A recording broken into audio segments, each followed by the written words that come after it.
কি ক'ব এইটো আপোনালোকে ভালকৈ ক'ব পাৰিব আগতে যদি আপোনালোকে বহুত শান্তি পাইছিলে মই নাজানো আগতেতো চব ভয়ৰে কথা কৈছিলে সাংবাদিকবিলাকো অপেনলি কথা সুধিবলৈ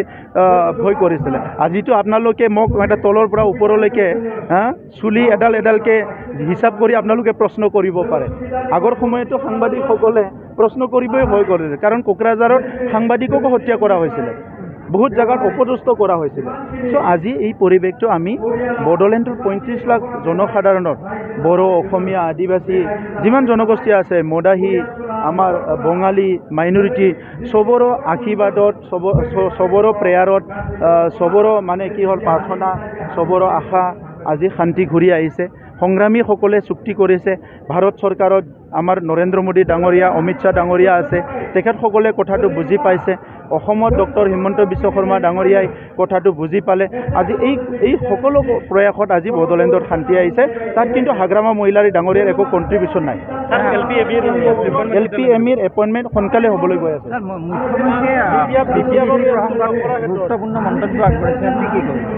চাওক মুখ্যমন্ত্ৰীয়ে যোৱাকালি মই কিছুমান কথা কোৱা দেখিছোঁ আগতো কথা কোৱা দেখিছোঁ আৰু কালি যিটো কথা কৈছে তেখেতে স্পষ্টকৈ কৈছে ময়ো দেখিছোঁ আৰু VCDCটো অকল বড়োলেণ্ডত নাই এইটো মানে যিটো আছে 10টা চিডেল কাউন্সিলত আছে VCDCৰ নিৰ্বাচনটো আমি বিচাৰিছোঁ কিন্তু VCDC নিৰ্বাচনটো বিচাৰিলে এইটো কনষ্টিটিউচনেলি এইটো ভেলিড আহি যাব তাতে ফাণ্ডটো ডাইৰেক্টলি আহি যাব আৰু VCDCটো হোৱাৰ লগে লগে বহুত মানুহৰ সহায় হ'ব কিন্তু VCDCটো কি কয় 6 চিডেল কাউন্সিলত পঞ্চায়তী ৰাজটো ৰিপ্লেচ কৰি পেলাই VCDC আনা হৈছে এইটো এটা চেণ্ট্ৰেল এক্ট হয় আজি 125 এমেণ্ডমেণ্টত আছে এইটো ইলেকশ্যন হ'ব লাগে বুলি কিন্তু মিজোৰামে নিবিচাৰে মেঘালয়ে নিবিচাৰে বহুতে নিবিচাৰে গতিকে সেইটো আমাৰ ইয়াত বেহেজ কৰা কথা নহয় এইটো পাৰ্লিয়ামেণ্টত বেহেজ হ'ব পাৰ্লিয়ামেণ্টত পাছ কৰিব সংবিধান এমেণ্ডমেণ্ট হ'ব তাৰপিছত হ'ব যদি আৰু এডমিনিষ্ট্ৰেটিভ বিল্ডিং 1 কোটিৰ আমি ইতিমধ্যে মুকলি কৰি আহিলোঁ আৰু আজি বাগানপাৰা সমষ্টিত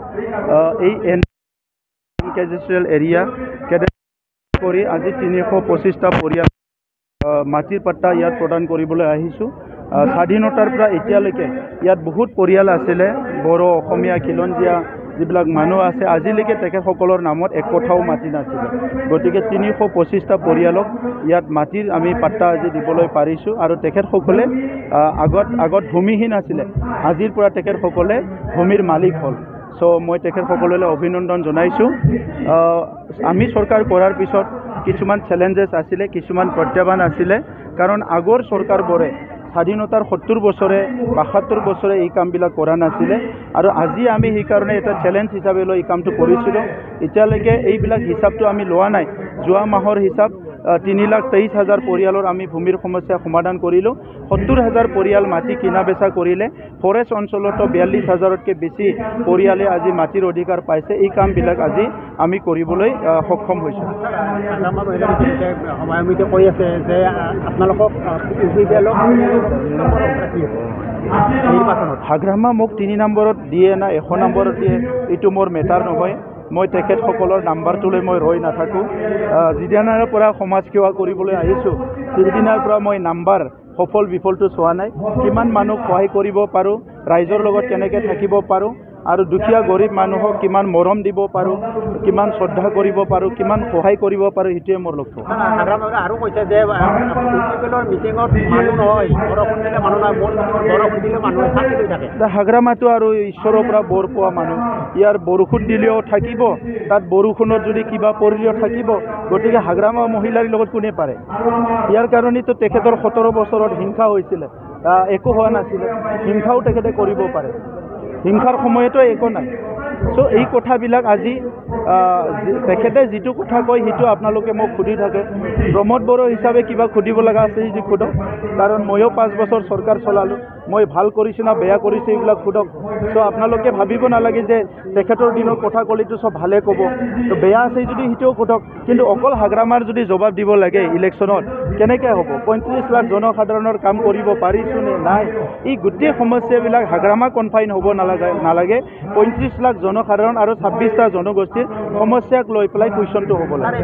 বিগত 5 বছৰত আপুনি কোনটো চেক্টৰত বেছি কাম কৰিছে আপোনালোকে কওক কোনটোত বেয়া হৈ আছে এতিয়া আপোনালোকেতো জানে যে আপোনালোকে আছিলে আজি আমিতো 4 বছৰ